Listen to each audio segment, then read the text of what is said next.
March 17 തിങ്കളാഴ്ച എല്ലാവർക്കും ഹൃദ്യമായ സ്വാഗതം.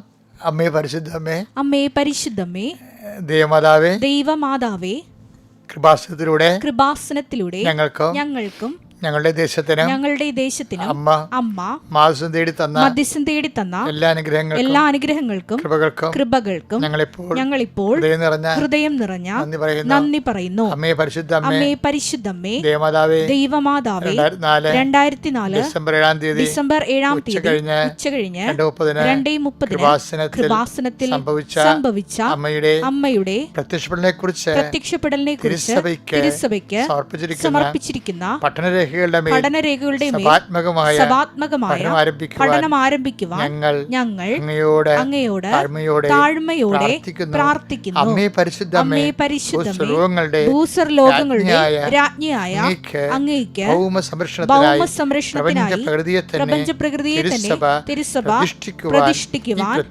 ഈ പ്രത്യക്ഷീകരണം വഴി ഇടയാക്കണമേ.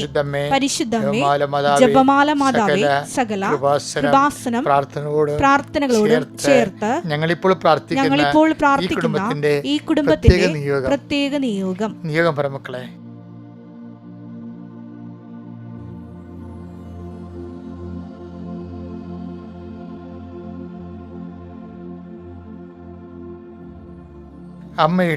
അമ്മയുടെ പ്രത്യക്ഷീകരണത്തിന്റെ ഈ അനുഗ്രഹവേളയിൽ ഞങ്ങൾക്ക് സാധിച്ചു തരുവാൻ കനിയണമേ.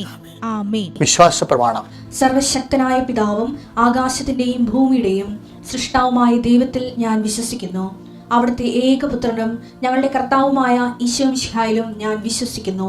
ഈ പുത്രൻ പരിശുദ്ധാത്മാവിനാൽ ഗർഭസ്ഥനായി കന്യകാമറിയത്തിൽ നിന്ന് പിറന്ന് പൊന്തിയോസ് പിലാത്തോസിന്റെ കാലത്ത് പീഡകൾ സഹിച്ച് കുരിശിൽ തറയ്ക്കപ്പെട്ട് മരിച്ച് അടക്കപ്പെട്ട് പാതാളങ്ങളിൽ ഇറങ്ങി മരിച്ചവരുടെ ഇടയിൽ നിന്ന് 3-ാം നാൾ ഉയർത്ത് സ്വർഗത്തിലേക്ക് എഴുന്നള്ളി സർവശക്തിയുള്ള പിതാവായ ദൈവത്തിന്റെ വലതുഭാഗത്തിരിക്കുന്നു. അവിടെ നിന്ന് ജീവിക്കുന്നവരെയും മരിച്ചവരെയും വിധിക്കുവാൻ വരുമെന്നും ഞാൻ വിശ്വസിക്കുന്നു. പരിശുദ്ധാത്മാവിലും ഞാൻ വിശ്വസിക്കുന്നു. വിശുദ്ധ കത്തോലിക്കാ സഭയിലും പുണ്യവാന്മാരുടെ ഐക്യത്തിലും പാപങ്ങളുടെ മോചനത്തിലും ശരീരത്തിന്റെ ഉയർപ്പിലും നിത്യമായ ജീവിതത്തിലും ഞാൻ വിശ്വസിക്കുന്നു. ആമേൻ. സുഖസ്ഥനായ ഞങ്ങളുടെ പിതാവേ, അങ്ങയുടെ നാമം പൂജിതമാകണമേ. അങ്ങയുടെ രാജ്യം വരണമേ. അങ്ങയുടെ തിരുമനസ് സ്വർഗത്തിലെ പോലെ ഭൂമിയിലും ആകണമേ. അന്നു വേണ്ടുന്ന ആഹാരം ഇന്ന് ഞങ്ങൾക്ക് തരണമേ. ഞങ്ങളോട് തെറ്റ് ചെയ്യുന്നവരോട് ഞങ്ങൾ ക്ഷമിക്കുന്നത് പോലെ ഞങ്ങളുടെ തെറ്റുകൾ ഞങ്ങളോടും ക്ഷമിക്കണമേ. ഞങ്ങളെ പ്രലോഭനത്തിൽ ഉൾപ്പെടുത്തരുതേ, തിന്മയിൽ ഞങ്ങൾ രക്ഷിക്കണമേ. ആമേൻ. നന്മ നിറഞ്ഞ മറിയമേ, സ്വസ്തി. കർത്താവ് അങ്ങയുടെ കൂടെ സ്ത്രീകളിൽ അങ്ങ് അനുഗ്രഹിക്കപ്പെട്ടവളാകുന്നു. അങ്ങയുടെ ഉദരത്തിൻ ഫലമായി ഈശോ അനുഗ്രഹിക്കപ്പെട്ടവനാകുന്നു. പരിശുദ്ധ മറിയമേ, തമ്പുരാന്റെ അമ്മേ, പാപികളായ ഞങ്ങൾക്ക് വേണ്ടി ഇപ്പോഴും ഞങ്ങളുടെ മരണസമയത്തും തമ്പുരാനോട് അപേക്ഷിക്കണമേ. ആമേൻ. അനുദിന അനുഗ്രഹ പ്രാർത്ഥനയ്ക്ക് വരാം. കർത്താവേ, നിന്റെ ഉന്നതമായ നാമത്തിന് സ്തോത്രം ചെയ്യുന്നു. കർത്താവ്, ഈ പ്രഭാതത്തിൽ അങ്ങയുടെ നാമത്തെ മഹത്വപ്പെടുത്തണമെന്ന് പ്രാർത്ഥിക്കുന്നു.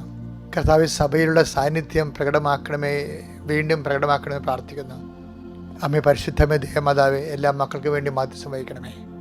എൻ്റെ കർത്താവിൻ്റെ ഉന്നതമായ നാമത്തിൽ സഭയുടെ അധികാരത്തിൽ കുരിശിൻ്റെ അടയാളത്തെ ദൈവശക്തിയാൽ നിങ്ങളുടെ കുടുംബം ഇന്നത്തെ ദിവസം ഈ 17-ാം തീയതി തിങ്കളാഴ്ച ഈശോയുടെ നാമത്തിൽ അനുഗ്രഹിക്കപ്പെടട്ടെ.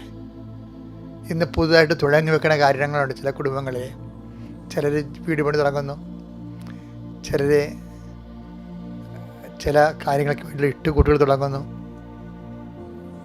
ചില ആൾക്കാർ ചില നല്ല യാത്രകളും ജോലി സംബന്ധമായ യാത്രകൾ തുടങ്ങുന്നു, ചിലർ വാഹനം മേടിക്കാൻ പോകുന്നു. അങ്ങനെ വ്യത്യസ്തങ്ങളായ പുതിയ സംരംഭങ്ങളെയാണ് ഈ പ്രഭാതത്തിൽ നമ്മൾ സമർപ്പിക്കുന്നത്.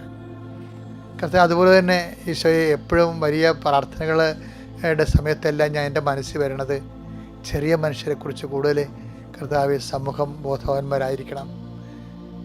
അതായത് സാധാരണ വളർത്തുമൃഗങ്ങളെ കൊണ്ട് അവരുടെ വരുമാനത്തിൽ നിന്ന് ജീവിച്ചു പോകുന്ന ഒത്തിരിയേറെ മനുഷ്യരുണ്ട്. ആ മൃഗങ്ങളെല്ലാം സമർപ്പിച്ച് പ്രാർത്ഥിക്കുന്നു. പക്ഷികളെ വളർത്തിയും പട്ടികളെ വളർത്തിയൊക്കെ ജീവിക്കുന്നവരുണ്ട്. കുഞ്ഞ് നിറമത്സ്യങ്ങളെ, കളർ മത്സ്യങ്ങൾ വളർത്തി, അലങ്കാര മത്സ്യങ്ങൾ വളർത്തി ജീവിക്കുന്നവരുണ്ട്. കുഞ്ഞു വരുമാനക്കാരെ എല്ലാം കർത്താവെ, അവർക്കതൊക്കെ നന്നായി ചെയ്യാനും അവർക്ക് നഷ്ടങ്ങൾ വരരുത്. അവർ വളർത്തുന്നത് മരിച്ചു പോവുകയോ ചത്തുപോവുകയോ രോഗം പിടിക്കുകയോ ചെയ്യരുത്. അവരുടെ മനസ്സ് ഇടിഞ്ഞു പോകരുത് കർത്താവെ. അവരെല്ലാം സന്ധിക്കണമെന്ന് പ്രാർത്ഥിക്കുന്നു. പഠിക്കുന്ന മക്കൾ, വലിയ പ്രതീക്ഷയോടെ പഠിക്കുന്ന മക്കൾ, അവർക്ക് നിരാശയില്ലാതെ കർത്താവെ അവർ ന്യായമായിട്ടുള്ള കാര്യങ്ങൾ ആശിക്കാനും ദൈവഹിതപ്രകാരം അതിനെ ഉൾക്കൊള്ളുവാനും, പരാജയങ്ങൾ വന്നിട്ട് മരണം നടന്ന വീടുകൾ, ആത്മഹത്യ നടന്ന വീടുകൾ, വർഷങ്ങളായിട്ട് വ്യക്തികൾ രോഗികളായി കിടന്നിട്ട് മരുന്നിന് നല്ലൊരു വിധം പണം ചിലവാക്കുന്ന വീടുകൾ, അതിൻ്റെ പേരിൽ പരസ്പര സ്നേഹം നഷ്ടപ്പെട്ടവർ, സ്നേഹം തണുത്തുപോയവർ, വലപാടും ലോകത്തുനിന്ന് പോയാൽ മതിയെന്ന് ചിന്തിച്ച് മനസ്സ് ഭാരപ്പെട്ടിരിക്കുന്നവർ, കർത്താവേ എല്ലാവരെയും സംബന്ധിച്ച് പ്രാർത്ഥിക്കുന്നു. കർത്താവെ, നിൻ്റെ ഉന്നതമായ നാമത്തിന് സ്വസ്ഥം ചെയ്യുന്ന കർത്താവെ, വീട് പണി ആരംഭിക്കണം, പുനരുദ്ധരിക്കണം, റിപ്പയർ ചെയ്യണം, അല്ലെങ്കിൽ വർഷത്ത് ഇത് താങ്ങത്തില്ല എന്ന് വിചാരിച്ചിട്ട് വിഷമിക്കുന്നവരുണ്ട്. ഈശോയെ, പല തരത്തിലുള്ള വേദനകൾ അനുഭവിക്കുന്നവരുണ്ട്, ആശങ്കകൾ അനുഭവിക്കുന്നവരുണ്ട്. പല ആൾക്കാരും കോമഡികൾ കണ്ടും ചിരിച്ചും ടി വി കണ്ടും മൊബൈൽ കണ്ടും ജീവിതത്തിൽ വരാമെന്ന് വിപത്ത് മറന്നിരിക്കുന്നവരുണ്ട്. അത് വാദിക്ക് വരുമ്പോഴായിരിക്കും അവർക്ക് ബോധം വരുന്നത്. കർത്താവെ, നിനക്ക് എല്ലാ കാലത്തും ബോധമുള്ളവനെ, നിൻ്റെ ചൈതന്യം അവരിലേക്ക് ആവശ്യിക്കണമെന്ന് പ്രാർത്ഥിക്കുന്നു. അവർക്ക് ബോധമുണ്ട്, അവർക്ക് ഉത്തരവാദിത്തോടെ ജീവിക്കാൻ ആവശ്യമായ കൃപയാൽ കർത്താവെ അങ്ങനെ മക്കളെ നിറക്കണമേ. പരീക്ഷ എഴുതാൻ പോകുന്നവർ, പരീക്ഷ കഴിഞ്ഞവരെ എല്ലാവരും ഓർത്ത് പ്രാർത്ഥിക്കുന്നു. ഓരോരോ സർട്ടിഫിക്കറ്റുകൾ വേണ്ടി പ്രാർത്ഥിക്കുന്നവരെ, കർത്താവെ, ഓരോരോ മേൽഗതിക്ക് വേണ്ടി ഉദ്യമങ്ങളിൽ പോകുന്നവർ, ആധ്യാത്മിക തകർന്നു പോയവർ, ആധ്യാത്മിക പ്രാർത്ഥനാ ജീവിതം കുറഞ്ഞു പോയവർ എല്ലാവരും സുഖം പ്രാർത്ഥിക്കുന്നു. കർത്താവ്, ഓരോരോ തീരുമാനം എടുക്കാനും എടുത്ത തീരുമാനം നിലനിൽക്കുവാനും അത് കുടുംബത്തിന് ശ്രേയസ്കരമാകുവാനും എൻ്റെ കർത്താവിൻ്റെ ഉന്നതമായ നാമത്തിൽ സഭയുടെ അധികാരത്തിൽ ഇന്നത്തെ നിൻ്റെ മുഴുവൻ സംരംഭങ്ങളെ, മുഴുവൻ ചിന്തകളെ, മുഴുവൻ തീരുമാനങ്ങളെ, മുഴുവൻ ഇടപാടുകളെ കർത്താവ് അനുഗ്രഹിക്കട്ടെ. Praise Lord. എൻ്റെ പ്രിയപ്പെട്ടവരെ, നമ്മളെത്ര വിശ്വാസം ഉണ്ടാകുന്നാലും വിശ്വാസം പോകുന്ന ഒരു സമയമുണ്ട്. ഇപ്പോൾ കഴിഞ്ഞ ദിവസങ്ങളൊരു കൊച്ച് തൃശ്ശൂർക്കാരത്തി സാക്ഷ്യം പറഞ്ഞു, ഞങ്ങളുടെ വീട് ദൈവത്തോട് ഭയങ്കര അടുത്ത വീടായിരുന്നു. എൻ്റെ അപ്പൻ പ്രാർത്ഥനയായിരുന്നു. ഞങ്ങളാണെങ്കിൽ തന്നെ പള്ളി പ്രാർത്ഥനയും അതുപോലെ തന്നെ കുടുംബത്തിൽ കർത്താവിൻ്റെ കുടുംബ പ്രാർത്ഥനയ്ക്കുള്ള വീടായിരുന്നു. പക്ഷേ എൻ്റെ ചേട്ടൻ ആങ്ങള വണ്ടി ഇടിച്ച് മരിച്ചപ്പോൾ എൻ്റെ അമ്മക്ക് വട്ടായിപ്പോയി. അമ്മ 50 പ്രാവശ്യം ആത്മഹത്യ ചെയ്യാൻ ശ്രമിച്ചെന്ന്. എന്നിട്ട് ഇവള് 50 പ്രാവശ്യം ഉപവസിച്ച്. ചില മക്കളൊക്കെ വന്നെങ്കിലേ കുടുംബം രക്ഷപ്പെടും. ഈ ലോകത്തെ സഹനത്തെ ആർക്കും കൈകാര്യം ചെയ്യാൻ പറ്റിയിട്ടില്ല. എല്ലാവർക്കും സുഖവും സന്തോഷമൊക്കെയാണ് കൈകാര്യം ചെയ്യാൻ പറ്റിയിരിക്കുന്നത്. സഹനത്തെ കൈകാര്യം ചെയ്യാൻ പറ്റത്തില്ല. ഇപ്പോൾ ബുദ്ധൻ വന്നപ്പോഴും ബുദ്ധൻ പറഞ്ഞ എന്താണ്? Desire is the cause of evil എന്ന് പറയും. ഡിസയറാണ് ഈ എല്ലാ തിന്മകളുടെയും കാരണമെന്ന് പറയും. ഈ ക്രിസ്തു വന്നപ്പോൾ എന്ത് ചെയ്ത്? സഹനത്തെ ഫേസ് ചെയ്ത്, സഹനത്തെ അക്സെപ്റ്റ് ചെയ്യാൻ തീരുമാനിച്ചു. അക്സെപ്റ്റ് ചെയ്തതിന് ശേഷം അത് മനുഷ്യൻ്റെ എല്ലാ മനുഷ്യനുണ്ടാക്കുന്ന സഹനത്തിൻ്റെ സോഴ്സ് പലപ്പോഴും പാപമായിട്ട് വരുന്നവരുകയും അതിന് പരിഹാരമായിട്ട് ഇതിന് ഒരു പ്രത്യേക മീനിങ് കൊടുത്ത്, അർത്ഥം കൊടുത്ത്, ഇതിന് നിത്യത്തിലേക്കുള്ള ഒരു ആർജിക്കാൻ പറ്റിയൊരു മാർഗമായിട്ട് അതിനെ മാറ്റി, അതിനെ ഭയങ്കരമായിട്ട് ട്വിസ്റ്റ് ചെയ്ത് സഹനത്തെ.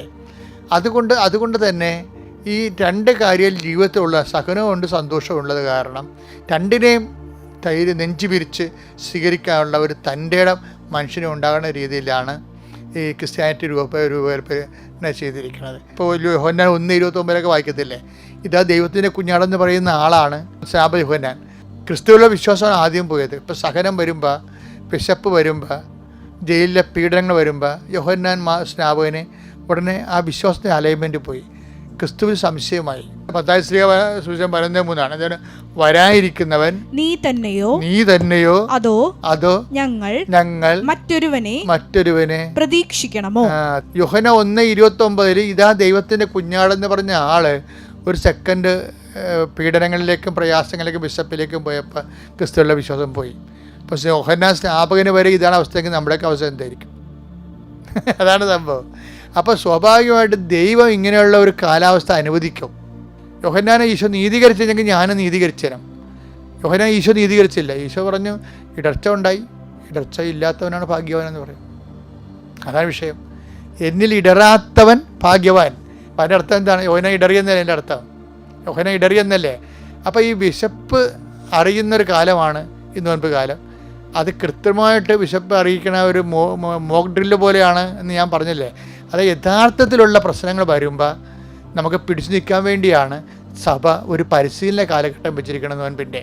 അതെപ്പോഴും നമ്മൾ ഓർക്കണം. ഇപ്പോൾ യോഹന്നാനെ സംബന്ധിച്ചിടത്തോളം, യോഹന്നാൻ സ്നാപകനെ സംബന്ധിച്ചിടത്തോളം കർത്താവിന് സംശയം ഉണ്ടായി. മത്തായി 3:11-12 വീശുമുറം അവന്റെ കയ്യിലുണ്ട്. അപ്പൊ വീശുമുറ കാര്യം ഇങ്ങയുടെ പിന്തുടർച്ചയാണ് ഈശോ എന്ന് വിചാരിച്ചത്. ഇങ്ങനെ വിഷങ്ങളുടെ ചുവടിന് കൊടാലി വെച്ചിരിക്കണം എന്നൊക്കെ പറഞ്ഞ ആളാണല്ലോ. അപ്പം അതിൻ്റെ പിന്തുടർച്ചയായിരിക്കും എന്ന് വിചാരിച്ചത്. പക്ഷെ അവിടെ ആദ്യം കരുണയല്ലേ കർത്താവ് കാണിച്ച എല്ലാവരോടും. എന്നിട്ട് നിങ്ങൾക്ക് മുമ്പ് വേശ്യകളും ചുങ്കക്കാരും സ്വകാര്യ പ്രവേശിക്കുന്നവരെ ഈശോ പറഞ്ഞ്.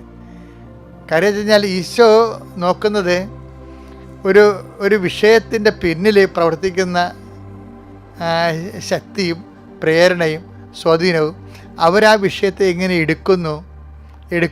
അപ്പോൾ അവർക്ക് പശ്ചാത്താപം ഉണ്ടെന്നുണ്ടെങ്കിൽ സ്വാഭാവികമായിട്ടും ഈശോ അതിനെ എഴുതി റൈറ്റ് ഓഫ് ചെയ്ത് കളയും.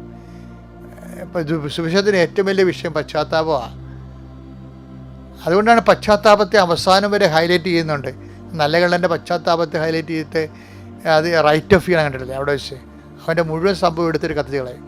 പറയാം ഇന്ന് നീ എൻ്റെ കൂടെ പ്രതിച്ഛലായിരിക്കും, എൻട്രി കൊടുക്കണം കണ്ടല്ലേ. പശ്ചാത്താപമാണ് ദൈവം ഉദ്ദേശിക്കുന്നത്.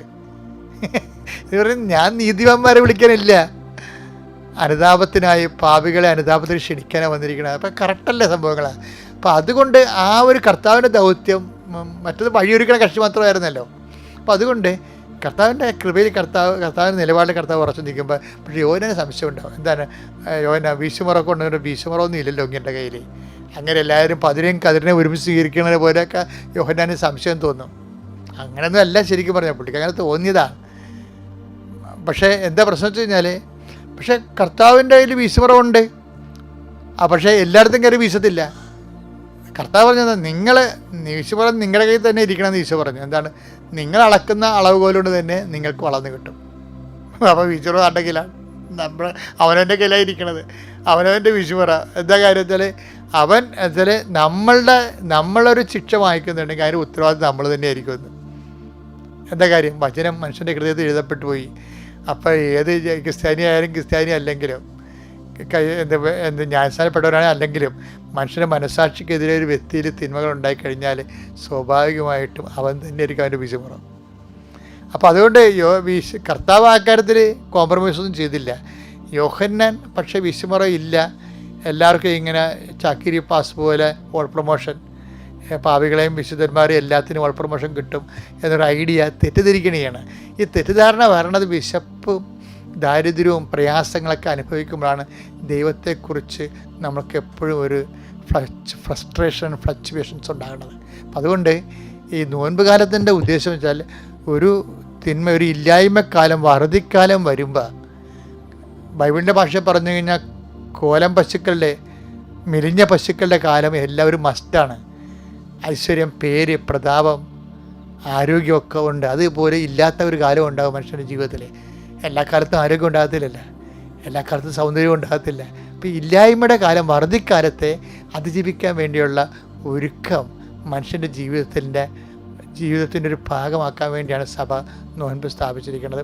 അത് ഇന്ന് നോൻപിന് വേണ്ടി മാത്രമല്ല, ഏത് കാലഘട്ടത്തിലൂടെയാണ് കടന്നു പോയാലും വർദ്ധിക്കാലമായാലും ദൈവത്തെ കൈവിടാതെ വിശ്വസിച്ചും പ്രാർത്ഥിച്ചും കൂടുതൽ സുഭിക്ഷിത കാലത്തേക്കാൾ കൂടുതൽ വിശ്വസിച്ചും പ്രാർത്ഥിച്ചും മുന്നേറാൻ ദൈവം നിങ്ങളെ സഹായിക്കണമെന്നുള്ളതാണ് ബൈബിളിൻ്റെ ഒരു ലക്ഷ്യം, ഉദ്ദേശം.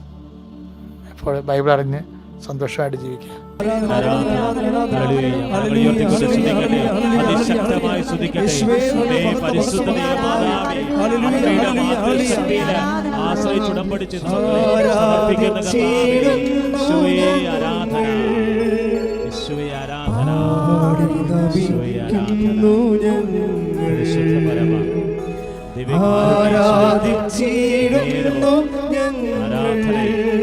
സ്തുതിയും പുകഴ്ചയും ഉണ്ടായിരിക്കട്ടെ. പരിശുദ്ധ പരമ ആരാധനയും സ്തുതിയും പുകഴ്ചയും ഉണ്ടായിരിക്കട്ടെ. പരിശുദ്ധ പരമ ദിവ്യകാരുണ്യത്തിനായി യേശുവേ ആരാധന. Hallelujah, hallelujah. പരമദിവ്യകാരുണ്യത്തിന് നേരവും ആരാധനയും സ്തുതിയും പുകഴ്ചയും ഉണ്ടായിരിക്കട്ടെ. പ്രിയമുള്ളവരെ, ഉടമ്പടി എപ്പോഴും വർക്ക് ചെയ്യുന്നത് ക്ലെയിം ആൻഡ് കപ്പാസിറ്റി എന്നുള്ള രണ്ട് ഘടകങ്ങളുടെ അടിസ്ഥാനത്തിലാണ്. നമ്മുടെ കപ്പാസിറ്റി എന്താണ്? ഉടമ്പടിയുടെ ഓരോ ഫോർമുലയും നമുക്ക് നൽകുമ്പോൾ നമുക്ക് മനസ്സിലാകണത് നമ്മുടെ കേപ്പബിലിറ്റി, നമ്മുടെ കഴിവ് എന്തിനുള്ള കഴിവാണ്? ബൈബിളിലെല്ലാം കഴിവെന്നാണ് പറയണത്. വിശ്വാസം നമുക്ക് എന്ത് നൽകുമെന്ന് ചോദിച്ചു കഴിഞ്ഞാൽ, വിശ്വാസം നമുക്ക് നിത്യജീവൻ നൽകുന്നുവെന്നാണ് നമ്മൾ ജ്ഞാനസ്ഥാനത്തിൽ ഏറ്റു പറയണത്. വിശ്വാസം, ഒരു ജ്ഞാനസ്ഥാന കുഞ്ഞിനെ കൊണ്ടുവരുമ്പോൾ മാതാപിതാക്കന്മാരോട് ചോദിക്കുന്നത്, നിങ്ങൾ സഭയോട് എന്താവശ്യപ്പെടുന്നു? ഉടനെ മാതാപിതാക്കന്മാർ പറയും, ഞങ്ങളുടെ വിശ്വാസം ആവശ്യപ്പെടുന്നു. ഉടനെ വൈദികൻ ചോദിക്കും, വിശ്വാസം നിങ്ങൾക്ക് എന്ത് തരുന്നു? ഉടനെ അവർ പറയും, വിശ്വാസം ഞങ്ങൾക്ക് നിത്യജീവൻ നൽകുന്നു. അപ്പോൾ അവിടെ വിശ്വാസത്തിലാണ് കുഞ്ഞിനെ ജ്ഞാനസ്ഥാനപ്പെടുത്തുന്നത്. പക്ഷേ നിത്യജീവൻ നൽകുന്ന പോലെ തന്നെ വിശ്വാസം വേറെ ഒരു കാര്യം നമുക്ക് തരുന്നുണ്ട്.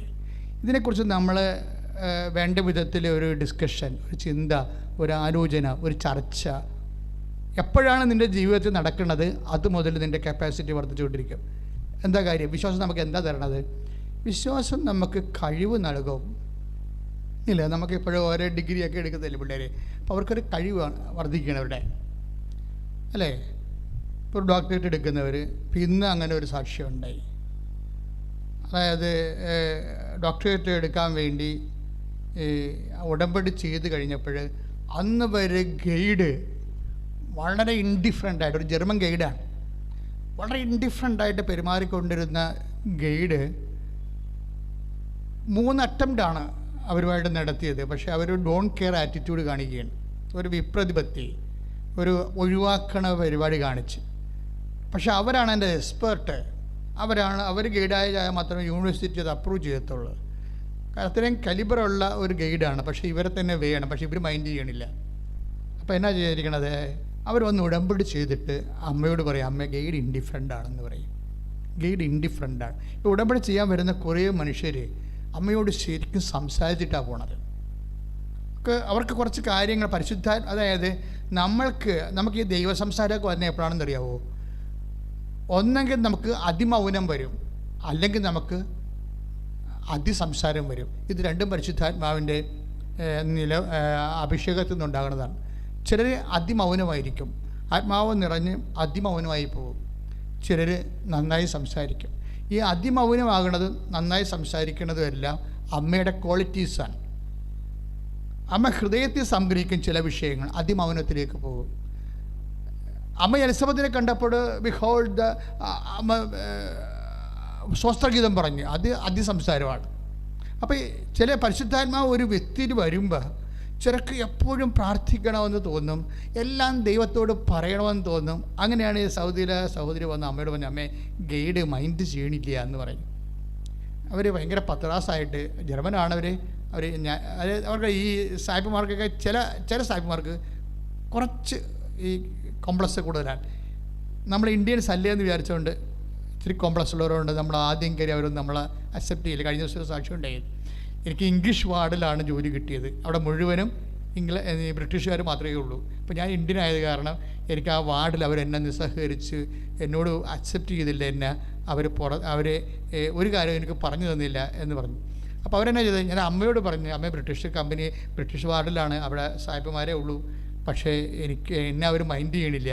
ഭയങ്കര ഈ അപ്പാർത്തിഡ് എന്ന് പറഞ്ഞ വർണ്ണവിവേചനമില്ലേ, അതൊക്കെ ഇപ്പോഴും നിലനിൽക്കുന്നുണ്ട്. പുറത്ത് പറയുന്നില്ലെങ്കിലും അതൊക്കെ മനസ്സിലുണ്ട് ചില ആൾക്കാരുടെ. അപ്പോൾ അതുകൊണ്ട് അങ്ങനെ അവരുടെ വിപ്രതിപത്തിയാണ് ഇംഗ്ലീഷ് വാർഡിൽ നിന്ന് അവർക്ക് ഉണ്ടായത്. അവരെന്നാ ചെയ്ത് അമ്മയോട് നേരിട്ട് പറയും, അമ്മേ ഞാനിങ്ങനെ ഒരു വർണ്ണവിവേചനത്തിൽ ഇവരെന്നോട്, എനിക്ക് ഈ വിഷയങ്ങൾ അധികം അറിയത്തില്ല, ഇവരുടെ എറ്റിക്വസും കസ്റ്റംസും അതുപോലെ തന്നെ അവരുടെ വേ ഓഫ് ആക്ഷൻസും മെത്തേഡ്സും ഈ ഹോസ്പിറ്റലിൽ അവരുടെ രീതികളൊന്നും ഞാൻ ഫസ്റ്റ് ടൈമാണ് ഇവിടെ. പക്ഷേ എന്നെ ഹെൽപ്പ് ചെയ്യാൻ ഇവിടെ ആരുമില്ല, ഇന്ത്യൻസും ഇല്ല, മലയാളീസും ഇല്ല.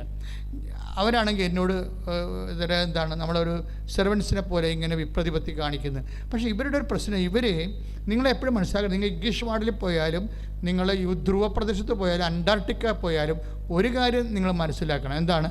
പരിശുദ്ധ അമ്മ നിന്റെ കൂടെ അവിടെ ഉണ്ടായിരിക്കും. ശ്രദ്ധിക്കട്ടെ, കരങ്ങൾ ഉയർത്തിക്കൊണ്ട് ശ്രദ്ധിക്കട്ടെ. കർത്താവേ, ഞങ്ങൾ എവിടെയായിരുന്നാലും അമ്മ കൂടെ ഒന്ന് ബോധ്യം. കർത്താവേ, പ്രബോധനം ആരാധന കർത്താവേ ശ്രദ്ധിച്ച് പ്രാർത്ഥിക്കുന്നു. യേശുവേ ആരാധന, കർത്താവേ ആരാധന. ദൈവസ്നേഹത്തോടെ പരിശുദ്ധ പരമദിവ്യകാരുണ്യത്തിന് നേരവും ആരാധനയും സ്തുതിയും പുകഴ്ചയും ഉണ്ടായിരിക്കട്ടെ. പരിശുദ്ധ പരമദിവ്യകാരുണ്യത്തിന് നേരവും ആരാധനയും സ്തുതിയും പുകഴ്ചയും ഉണ്ടായിരിക്കട്ടെ. അപ്പം ഈ ഡയലോഗ്, ഫ്രീ ഡയലോഗ് നമ്മുടെ ഉടമ്പടി വരുമ്പോൾ നമുക്ക് കിട്ടുന്നൊരു കപ്പാസിറ്റിയാണത്. ഉടമ്പടി വരുമ്പോൾ നമ്മൾ ആ പരിശുദ്ധാത്മാവ് നമ്മൾ പറയും, നീ ഇപ്പോൾ അമ്മയുമായി ഉടമ്പടി ആയില്ലേ, തരം ഉഭയകക്ഷിയല്ലേ, ബൈലാറ്ററൽ എഗ്രിമെൻ്റ് ആകുമ്പോൾ നമ്മളവിടെ ആനുകൂല്യവും ഔദാര്യവും അനുഗ്രഹവും ഒന്നുമല്ല, അവകാശമാണ് എൻ്റെ വിഷയം. അപ്പോൾ ചില ആൾക്കാർക്ക് ഈ അവകാശബോധം വല്ലാണ്ട് അങ്ങോട്ട് കത്തിപ്പിടിക്കും. പരിശുദ്ധാത്മാവ് അത് കത്തിക്കും നമ്മളിലെ അവകാശബോധം. അപ്പോൾ അതുകൊണ്ട് അവർ വന്നിട്ട് പറഞ്ഞ അമ്മ ആ ജർമ്മൻ ഗൈഡ് മൈൻഡ് ചെയ്യണില്ലെന്ന് പറയും. അപ്പോൾ ഒരു മകള് അമ്മയോട് പറയുന്ന ആ ഒരു രീതിയിലാണ് പരിശുദ്ധാത്മാവ് അവർക്ക് അഭിഷേകം കൊടുത്തത്. അതായത് within no time German guide ഇങ്ങോട്ട് വിളിക്കും. ഇതാണ് സ്പീഡെന്ന് പറയുന്നത്. വല്ലാത്ത ഒരു സ്പീഡാണ് ഈ വിഷയത്തിൽ വരണത്. നമ്മളെ കപ്പാസിറ്റി കൂടി, കപ്പാസിറ്റി എന്ന് പറഞ്ഞാൽ എന്നാ കപ്പാസിറ്റിയാണ് നമ്മൾക്ക്. അതായത് കപ്പാസിറ്റി എന്ന് പറയുമ്പോൾ ഒരു ഉടമ്പടി ചെയ്യുമ്പോൾ ഒരു വ്യക്തിക്കുള്ള കപ്പാസിറ്റി എന്താണെന്ന് ചോദിച്ചാൽ യോഹന്നാന്റെ സുവിശേഷം 1:12 എന്താണ്? ഒന്ന് ഏറ്റു പറഞ്ഞ്, അവൻ്റെ നാമത്തിൽ വിശ്വസിക്കുന്നവർക്കെല്ലാം ദൈവമക്കളാകാനുള്ള കഴിവ് നൽകി. സന്തോഷത്തോടെ പറഞ്ഞേ, ദൈവമക്കളാകാനുള്ള കഴിവ് നൽകി. Praise the Lord. അപ്പൊ കഴിവ് എന്തിനാണ് കിട്ടുന്നത്? ദൈവമക്കളുടെ കഴിവാണ് കിട്ടുന്നത്. ദാറ്റ് മീൻസ് എന്താ വിഷയം അവിടെ എൻ്റെ ഇത് വരണത്? ഒരു വിശ്വാസത്തിൽ നിന്ന് ദൈവമക്കളുടെ കഴിവ് കിട്ടിക്കഴിഞ്ഞാൽ, അപ്പോൾ വിശ്വാസം നമുക്ക് എന്ത് തരുന്നത്? നിത്യജീവൻ മാത്രമല്ല നൽകണത്, നമ്മുടെ കഴിവ് വർദ്ധിപ്പിക്കും അല്ലേ? എന്തെല്ലാം കഴിവുണ്ട് ഇവിടെ? എന്തെല്ലാം കഴിവ് വേണം ഇവിടെ ജീവിക്കാൻ? നമുക്ക് ഫൈനാൻസായിട്ട് കഴിവ് വേണം ഇല്ലേ? കടങ്ങളൊന്നും ഉണ്ടാകരുത്, കഴിവ് വേണം. അപ്പോൾ ഇത് ഈ കഴിഞ്ഞ ദിവസങ്ങളിലെ ജെസ്സി കുര്യൻ എന്നും പറഞ്ഞ് ടെക്സാസിൽ നിന്നൊരു സാക്ഷിയുണ്ട്. അതിമനോഹരമായ സാക്ഷ്യമാണ്. ജെസ്സി കുര്യൻ്റെ പ്രശ്നം എന്താ വെച്ച് കഴിഞ്ഞാൽ, ജെസ്സി കുര്യനെ അവർക്ക് പെട്ടെന്നാണ് അവർക്ക് ഈ ഒരു കത്ത് ബാങ്കിൽ നിന്ന് വരണത്. അവർക്ക് ഇതിനെക്കുറിച്ച് കോൺഷ്യസ് ആയിരുന്നു, ഇങ്ങനെ ഒരു എമൗണ്ട് നമുക്ക് കടമുണ്ടെന്നതിനെക്കുറിച്ച് കോൺഷ്യസ് ആയിരുന്നു. പക്ഷേ അതിനെക്കുറിച്ച് ഡിസ്റ്റർബ്ഡ് അല്ലായിരുന്നു. പക്ഷേ അതിനെ എന്തുമാത്രം ഉണ്ടെന്ന് അറിയത്തില്ലായിരുന്നു. കുറേ വർഷങ്ങൾക്ക് മുമ്പോട്ട് കടവാണ്. പക്ഷേ ഇപ്പോൾ വന്നപ്പോൾ ഇൻഡാസായിപ്പോയി. ജെസ്സിക്കുവിൻ്റെ പ്രശ്നം എന്താണ്? അവർ കണക്കൂട്ടി നോക്കിയപ്പോൾ ഡോളർ കണക്കിനെയാണ് കണക്ക് കൂട്ടുന്നത്. കണക്കൂട്ടി നോക്കിയപ്പോൾ ഉണ്ട് 1 കോടി രൂപയുടെ കട. ദൈവമേ, നമ്മൾ വല്ലതും 10-50 ലക്ഷം അല്ലെങ്കിൽ 30 ലക്ഷം ഒക്കെയാണെന്ന് വിചാരിച്ചുകൊണ്ടിരിക്കരുത്. ഇൻഡാസ് എന്ന് വെച്ചാൽ ഇതുപോലൊരു ഇൻഡാസ് അകപ്പെട്ടു പോയി. 1 കോടി രൂപയുടെ കടം. അവരെന്നാ ചെയ്തതെന്ന് വെച്ച് കഴിഞ്ഞാൽ, നാട്ടിൽ വന്നപ്പോൾ ഒന്ന് ഉടമ്പടി ചെയ്തിട്ട് ആദ്യം എഴുതി, അമ്മേ 1 കോടി രൂപയുണ്ട്, ഇറ്റ് ഈസ് എൻ്റെ എബിലിറ്റിക്ക് കൂടുതലാണ്, എൻ്റെ കഴിവിനേക്കാൾ അപ്പുറമാണ്, എനിക്ക് അതിനൊരു ഐഡിയ കിട്ടില്ല എന്ന് പറഞ്ഞു. എനിക്കൊരു ഐഡിയ കിട്ടും. ഇത് ഡയലോഗാണ്. ഇത് ഇവരൊക്കെ എങ്ങനെയാണ് ദൈവത്തെ അനുഭവിച്ചതെന്ന് വെച്ചാൽ, ജെസ്സിക്കുരി ഇവിടെ വന്നിട്ട് ഉടമ്പടി ചെയ്തു അമ്മയുടെ മുഖത്ത് നോക്കി, അമ്മേ ഇത്രയും വരുമെന്ന് ഞാൻ പ്രതീക്ഷിച്ചില്ല, വല്ല 10-40 ലക്ഷമാണ് ഞാൻ മാനേജ് ചെയ്യും, ഇത് 60 ലക്ഷം കൂടി എക്സ്ട്രാ ആയിട്ട് ഇത് കിട്ടാനുള്ളൊരു യാതൊരു മാർഗ്ഗവുമില്ല. അപ്പോൾ അമ്മ എന്നെ സഹായിക്കണം, എനിക്ക് വേറെ മാർഗ്ഗമില്ല. ഇവരിങ്ങനെ പറഞ്ഞിട്ട് പോണ ദിവസം രാത്രി അമ്മ പ്രത്യക്ഷപ്പെടും. ഇവർ അമേരിക്ക ചെന്ന്, ടെക്സാസിൽ ചെന്ന്, ഹൂസ്റ്റണിലാണ് താമസിക്കുന്നത്. അവിടെ ചെന്ന് കഴിഞ്ഞാൽ 2 ദിവസം കഴിഞ്ഞപ്പോൾ അമ്മ രാത്രി വന്നിട്ട് എന്ത് ചെയ്യണമെന്ന് പറഞ്ഞു കൊടുക്കും. അതായത് എന്ത് ചെയ്യണമെന്ന് വെച്ചാൽ അമ്മയുടെ ഒരു രീതി വെച്ച് കഴിഞ്ഞാൽ വാട്ട് ടു ഡു, എൻ്റെ ക്ലൂ എന്താണെന്ന്. ഒരു ഇഷ്യൂ ഉണ്ടായിക്കഴിഞ്ഞാൽ അത് ഹൗ ടു മാനേജ് ഇറ്റ്. മദറിനത് വളരെ ക്ലിയറാണ്.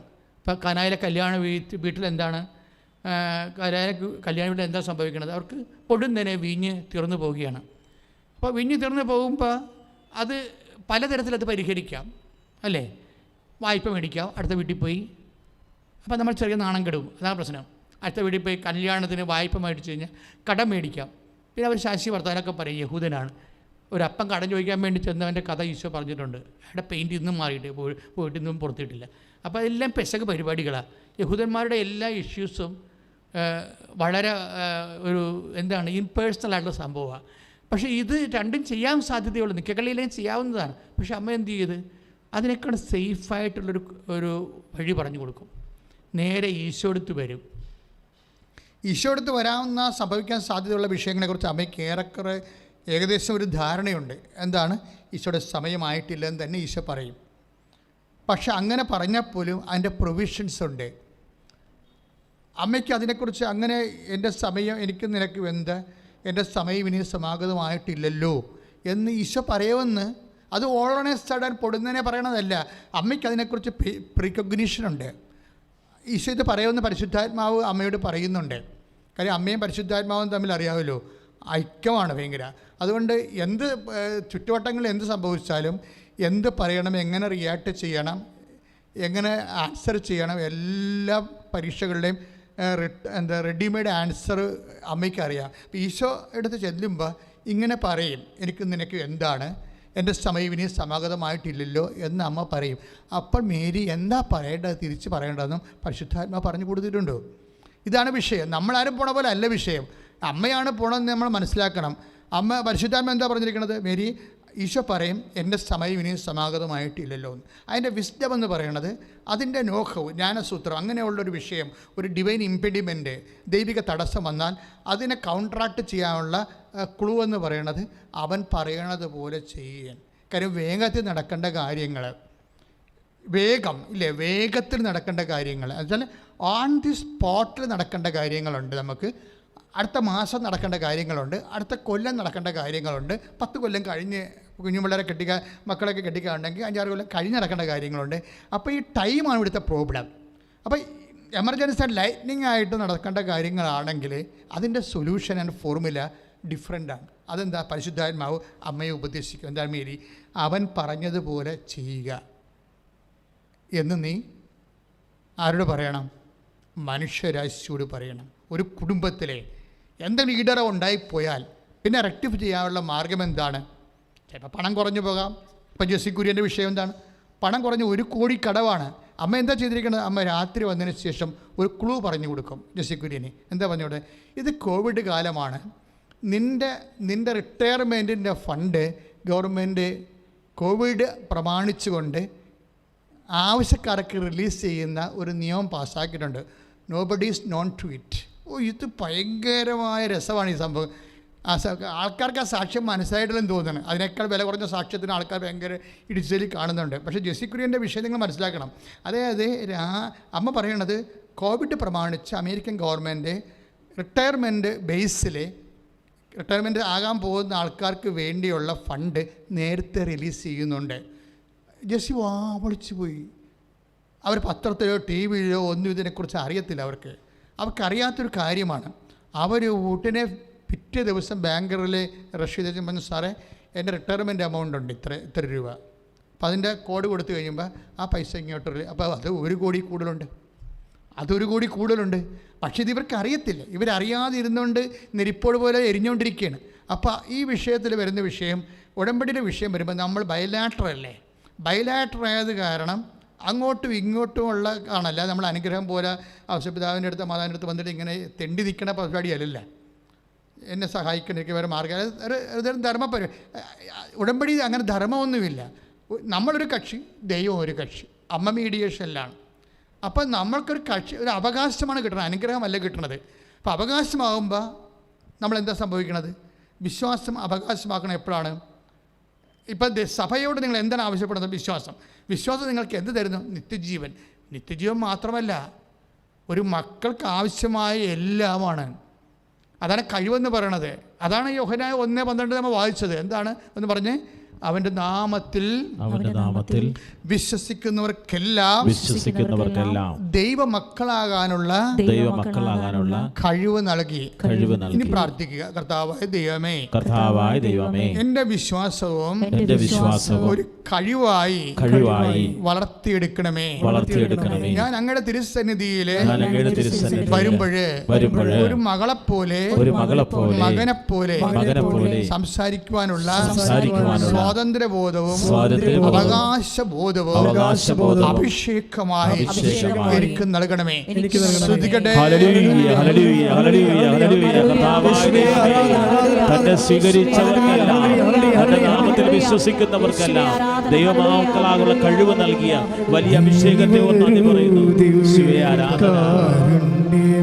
കൈകൾ തുറന്ന നീ വരൂ ദൈവകാരുണ്യമേ, ആരാധന.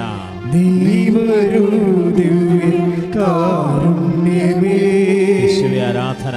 നീ വരൂ ദൈവകാരുണ്യമേ,